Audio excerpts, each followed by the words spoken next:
এখানে আছে প্রকাশ, কি নাম? প্রকাশ চিক বড়াইক। প্রকাশ চিক বড়াইক আমাদের সাংসদ আর বিধায়ক গিয়ে রেলের ওভারব্রিজ করলো। বেটা এত দোকান কাটা, নিজের ছবি লাগিয়ে বলছে আমরা ওভারব্রিজ করে দিচ্ছি। হ্যাঁ, গায়ে মানে না আপনি মরণ।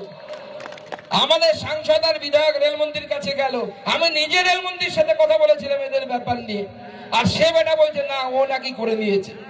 আরে অত দম থাকলে তো হয়েই যেত। 12 হাত কাকরের 13 হাত বিচি, ছোটবেলায় আমরা গল্প পড়েছিলাম। এখন হচ্ছে তৃণমূল কংগ্রেসের এই নেতাদের সেই অবস্থা হয়েছে। তৃণমূল কংগ্রেসের নেতাদের রেলমন্ত্রী চেনেই না কে প্রকাশ বুড়ু চিক বড়াইক, তাকে চেনেই না, প্রকাশ চিক বড়াইককে চেনেই না। আর তাকে সে বলছে সে নাকি ব্রিজ করে দিয়েছে। বাবা তুমি ওভার ব্রিজ করতে পারবে না, তুমি যেটা করছো সেটা করো। তুমি সন্ধে হলে গরু পাচার করো, কোনো অসুবিধা নেই বাবা প্রকাশ, তুমি সন্ধ্যেবেলা ওটা চালিয়ে যাও। তুমি বালি পাচার করো, তুমি চালিয়ে যাও। আর আপনারা কি করবেন? আপনার ডায়েরিতে হিসাব করুন বেটা কত কামাচ্ছে।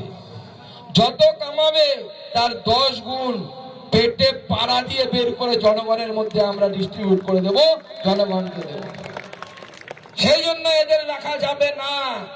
এই প্রকাশ চিক বড়াইক হোক, এর কাজই হচ্ছে ভাইপোর হয়ে গরু পাচার করা আর ভাইপোকে টাকা সাপ্লাই করা। ভাইপোর কাছে টাকা পাঠানো ছাড়া এর কোনো কাজ নেই। আর যতদিন টাকা পাঠাতে পারবে ততদিন রাজ্যসভা থাকবে, জেলা সভাপতির পদ থাকবে।